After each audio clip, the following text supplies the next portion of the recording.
नमस्कार, आपके साथ मैं हूं अर्पिता आर्या। प्रयागराज में अखिल भारतीय परिषद के महंत नरेंद्र गिरी की अंतिम यात्रा जारी है। थोड़ी देर बाद उन्हें भू समाधि दी जाएगी। हमारे सहयोगी लगातार अलग अलग जगहों पर मौजूद हैं, उनका भी हम रुख कर रहे हैं। लेकिन आपको बता दें कि अभी संगम तट पर उनका पार्थिव शरीर मौजूद है, जहां पर जो प्रक्रिया है वो की जा रही है। हमारे साथ संतोष, हमारे सहयोगी इस वक्त जुड़ चुके हैं। संतोष, आप जहां पर मौजूद है वहां से क्या ताजा जानकारी?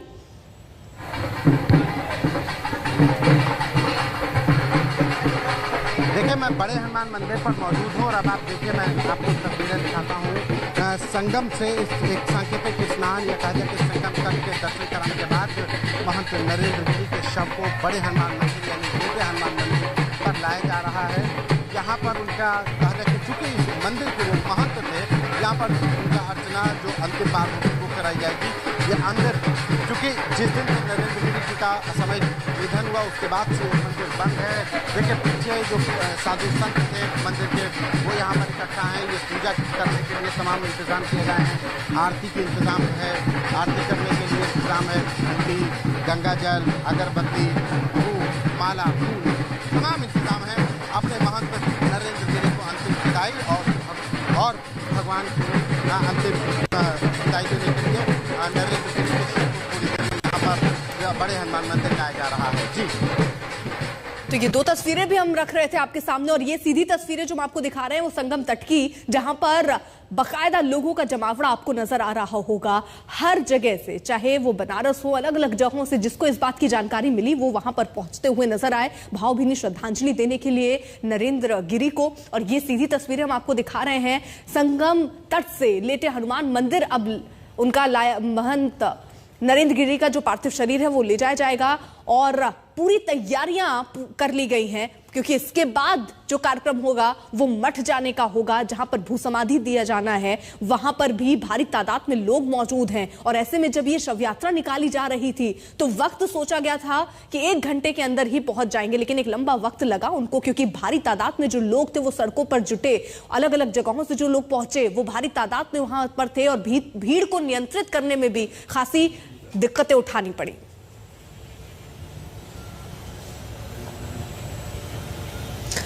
अखाड़ा परिषद के महंत नरेंद्र गिरी की मौत मिस्ट्री क्या है सच? महंत के सुसाइड नोट के आधार पर पुलिस ने जांच तेज कर दी है। जांच में केंद्र में है नरेंद्र गिरी का शिष्य आनंद गिरी। पुलिस ने मुख्य आरोपी आनंद गिरी से 12 घंटे की मैराथन पूछताछ की।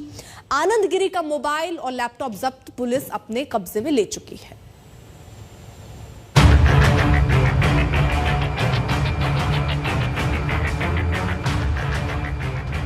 मैं नरेंद्र गिरी वैसे तो 13 सितंबर 2021 को आत्महत्या करने जा रहा था, लेकिन हिम्मत नहीं कर पाया। आज हरिद्वार से सूचना मिली कि 1-2 दिन में आनंद गिरी कंप्यूटर से किसी महिला या लड़की के साथ गलत काम करने का फोटो वायरल कर देगा। मैंने सोचा था सफाई दूंगा, एक बार तो बदनाम हो जाऊंगा। मैं जिस पद पर हूँ वो पद गरिमामय पद है। सच्चाई तो लोगों को बाद में पता चल जाएगी, लेकिन मैं तो बदनाम हो जाऊंगा, इसलिए मैं आत्महत्या कर रहा हूँ, जिसकी जिम्मेदारी आनंद गिरी, आद्या प्रसाद तिवारी एवं उनका लड़का संदीप तिवारी की होगी। अखिल भारतीय अखाड़ा परिषद के अध्यक्ष महंत नरेंद्र गिरी के 13 पेज के कथित सुसाइड नोट का ये वो हिस्सा है जिसके आधार पर महंत की संदिग्ध मौत को आत्महत्या करार दिया जा रहा है और खुदकुशी के लिए मजबूर करने के आरोप में पुलिस की गिरफ्त में पहुंच गए हैं नरेंद्र गिरी के शिष्य आनंद गिरी और लेटे हनुमान मंदिर के पुजारी आद्या तिवारी। हालांकि सुसाइड नोट में आद्या तिवारी के बेटे संदीप का भी नाम है। फिलहाल संदीप पुलिस की गिरफ्तारी से बचा हुआ है, लेकिन पुलिस हिरासत में उससे पूछताछ जारी है। आज तक को मिली जानकारी के मुताबिक प्रयागराज पुलिस लाइन में आनंद गिरी से 12 घंटे लंबी पूछताछ हुई है। पुलिस लाइन में बने सभागार में आईजी और एडीजी के साथ कई अफसरों ने अलग अलग पूछताछ की। अलग अलग पूछताछ का मकसद ये देखना था कि कहीं बयान में किसी तरह का विरोधाभास तो नहीं। आनंद गिरी और आद्या तिवारी को आमने सामने बैठाकर मंदिर के चंदे में गड़बड़ी को लेकर पूछताछ की गई। सूत्रों के मुताबिक आनंद गिरी को महंत नरेंद्र गिरी का सुसाइड नोट भी दिखाया गया और नरेंद्र गिरी की लिखावट की पहचान कराने की कोशिश की गई। सूत्रों के मुताबिक मैराथन पूछताछ में आनंद गिरी इस बात को दोहराता रहा कि महंत जी खुदकुशी नहीं कर सकते, ये बड़ी साजिश है। यही बात आनंद गिरी अपनी गिरफ्तारी से पहले आज तक पर भी कह चुके हैं की हत्या कर दी गई है और मुझे फंसा करके वो सारे के सारे मुजरिम एक साथ बचना चाहते हैं, वो बच नहीं सकते। पुलिस और प्रशासन आज 80 का नहीं है, मॉडर्न टेक्नोलॉजी के साथ चलता है। एंड्रॉयड फ़ोन के ज़माने में कोई भी मुजरिम बच नहीं सकता। पुलिस ने हरिद्वार आश्रम से आनंद गिरी के लैपटॉप, फोन और अन्य इलेक्ट्रॉनिक गैजेट्स को कब्जे में लेकर फॉरेंसिक जांच के लिए भेज रही है। गनर अजय समेत सुरक्षा में तैनात 4 पुलिसकर्मियों से पूछताछ की गई है। पुलिस सूत्रों के मुताबिक आनंद गिरी को मौका वारदात से बरामद वो सुसाइड नोट भी दिखाया गया और पुलिस अधिकारियों ने आनंद गिरी से पूछा कि क्या ये हैंडराइटिंग नरेंद्र गिरी की है। इस दौरान आनंद गिरी पूरी तरीके से खामोश रहा, लेकिन पूछताछ में वो बताता रहा कि नरेंद्र गिरी आत्महत्या नहीं कर सकते, ये साजिश है और मुझे फंसाया जा रहा है। इसके अलावा पुलिस ने आनंद गिरी से ब्लैकमेलिंग के सवाल पर भी कई राउंड की पूछताछ की। इसके अलावा गिरफ्तार दूसरे आरोपी आद्या तिवारी और आनंद गिरी को आमने सामने बिठाकर पूछताछ की गई। सच्चाई की तह तक पहुंचने के लिए आज महंत नरेंद्र गिरी के शव का पोस्टमार्टम किया गया। 2 घंटे चले पोस्टमार्टम की बाकायदा वीडियोग्राफी भी की गई। फांसी है वो पोस्टमार्टम की जो अभी शुरुआती रिपोर्ट आई है उसके मुताबिक फांसी मौत की वजह बताई गई है। 5 डॉक्टरों के पैनल ने ये पोस्टमार्टम किया है। हालांकि अभी पूरी रिपोर्ट जो है वो आना बाकी है, वो 24 से 36 घंटे के अंदर आएगी। लेकिन जो सूत्र है वो बता रहे हैं कि फांसी वजह है नरेंद्र गिरी की मौत की। ये शुरुआती जो पोस्टमार्टम है उससे ये जानकारी सूत्रों के हवाले से हमें मिली है। पुलिस का ये सारा एक्शन महेंद्र नरेंद्र गिरी के सुसाइड नोट के आधार पर है, लेकिन आनंद गिरी के वकील इस सुसाइड नोट की सच्चाई पर ही सवाल उठा रहे हैं। देखा कहाँ कि सुसाइड नोट लिखा गया है कि बनाया गया है, ये सब तो जांच के विषय है। तो आपका कहना है कि सुसाइड नोट लिखा ही नहीं जा सकता। क्यों नहीं लिखा जा सकता? 12 पन्ने का सुसाइड नोट कोई लिखेगा मरने के पहले? और वो भी इतना बड़ा संत यार। ये तो एक आप इतने दिन से पत्रकारिता करते रहे हैं, कभी 12 पन्ने का सुसाइड नोट मिला आज तक के इतिहास में? हम आप ही से प्रश्न करते हैं। फिलहाल पुलिस के पास आनंद गिरी के खिलाफ सबूत के नाम पर 13 पेज का सुसाइड नोट और उनका 50 सेकंड का मोबाइल वीडियो ही है। पुलिस ने मोबाइल को फॉरेंसिक जांच के लिए भेज दिया है, तो वहीं सुसाइड नोट को भी हैंडराइटिंग एक्सपर्ट से मिलान के लिए भेजा जा चुका है। इस जांच का जो सबसे अहम और तीसरा पहलू है वो है तस्वीर, जिसके सहारे महंत नरेंद्र गिरी को ब्लैकमेल किए जाने की आशंका थी और महंत इस आशंका से इतने डरे थे कि उन्होंने आत्महत्या जैसा घातक कदम तक उठा लिया। हालांकि अपने सुसाइड नोट में नरेंद्र गिरी ने आशंका ही जताई थी। ऐसे में इस आशंका को कानून की अदालत में साबित करना बेहद मुश्किल होगा। ऐसे में पुलिस जांच का सिरा ब्लैकमेलिंग और प्रताड़ना के साथ साथ बाघंबरी गद्दी और महंत नरेंद्र गिरी की अकूत संपत्ति की तरफ भी घूमेगी। वहीं महंत नरेंद्र गिरी की आत्महत्या के पीछे संपत्ति हथियाने की कोई ऐसी साजिश तो नहीं कि महंत और उनके शिष्य एक साथ रास्ते से हट जाएं। संतोष कुमार और कुमार अभिषेक के साथ अरविंद ओझा, प्रयागराज, आज तक। तो जहां एक तरफ देखिए जांच आगे बढ़ रही है, वहीं दूसरी तरफ आज भू समाधि नरेंद्र गिरी को दिया जाएगा। लेकिन उससे पहले सीधे रुक कर लेते हैं, हमारे सहयोगी इस वक्त संतोष शर्मा जुड़े हुए हैं। संतोष, किस तरीके की तैयारियां आप देख रहे हैं जिस जगह पर आप मौजूद हैं?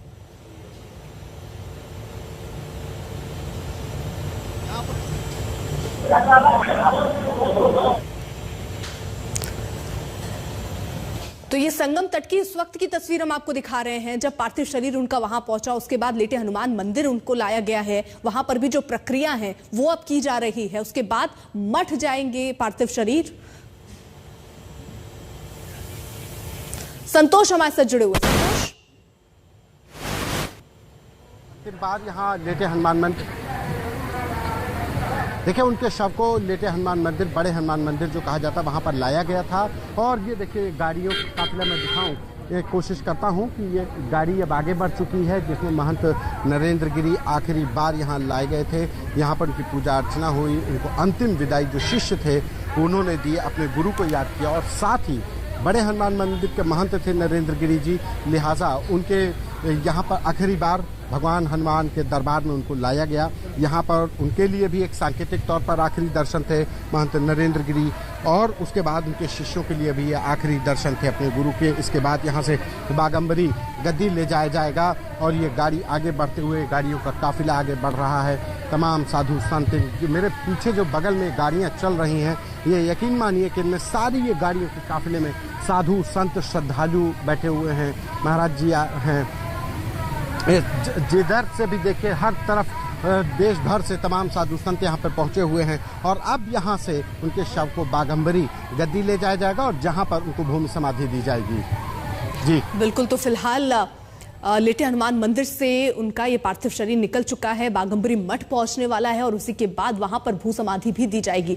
आनंद गिरी के अलावा सुसाइड नोट में आद्या तिवारी और उनके बेटे संदीप तिवारी का भी नाम है। पुलिस अब उन दोनों से पूछताछ भी दूसरी तरफ कर रही है। इस बीच नरेंद्र गिरी और आनंद गिरी से बाप बेटे की इस जोड़ी की करीबी पर कुछ नए खुलासे हुए हैं। देखिए इन दोनों का केस।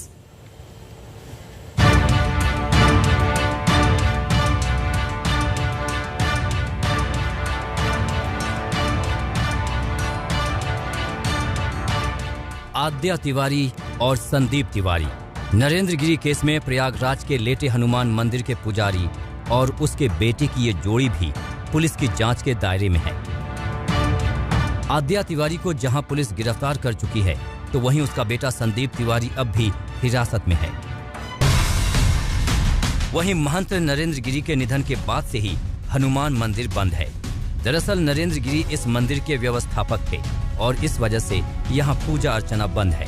उनके शव को भूमि समाधि देने के बाद शाम को श्रृंगार के साथ ही यहाँ पूजा अर्चना शुरू हो जाएगी। मगर नरेंद्र गिरी सुसाइड केस में पिता पुत्र की जोड़ी का नाम आना कई लोगों को हैरान कर रहा है।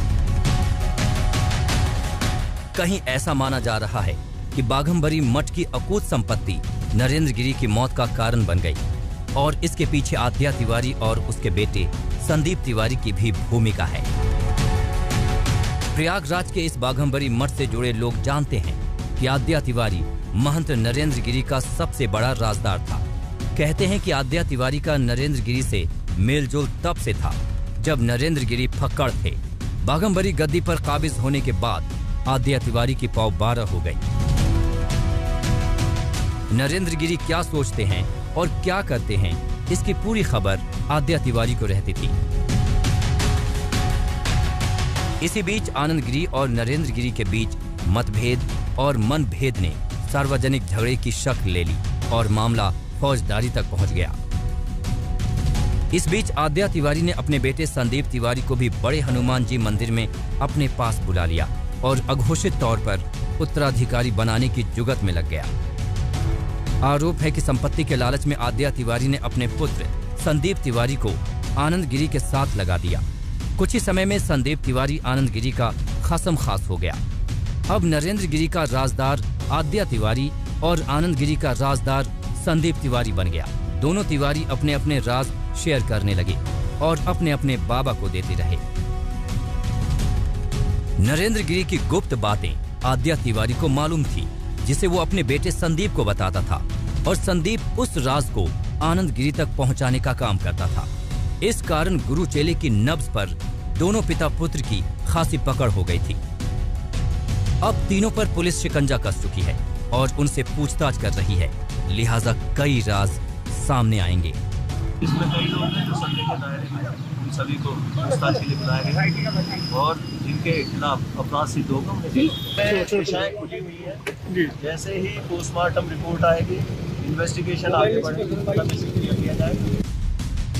आनंद गिरी और आद्या तिवारी समेत कई संदिग्धों से प्रयागराज पुलिस लाइन में पूछताछ चल रही है। माना जा रहा है कि पुलिस जल्द ऐसे खुलासे कर सकती है जो पूरे केस की दिशा बदल सकते हैं। दिल्ली में संजय शर्मा और प्रयागराज में संतोष कुमार के साथ आज तक ब्यूरो। फिलहाल वक्त एक छोटे से ब्रेक का है, आप देखते रहिए आज तक। तो फिलहाल आपको जानकारी दे दे, नरेंद्र गिरी का पार्थिव शरीर अब वापस मठ की तरफ जा रहा है। इससे पहले संगम तट ले जाया गया, संगम वहां पे स्नान कराया गया, उसके साथ ही साथ लेटे हनुमान मंदिर ले जाया गया और उसके बाद अब बाघंबरी मठ के लिए प्रस्थान कर चुकी है पूरी टीम और यहां पर अब बताया जा रहा है कि थोड़ी ही देर में भू समाधि नरेंद्र गिरी को दिया जाएगा। जहां उनकी इच्छा थी उसी जगह पर उनकी भू समाधि के लिए तैयारियां की गई हैं। अब से थोड़ी देर में भू समाधि दिया जाएगा। एक छोटे से ब्रेक के लिए रुक रहे हैं, आप देखते रहिए आज तक।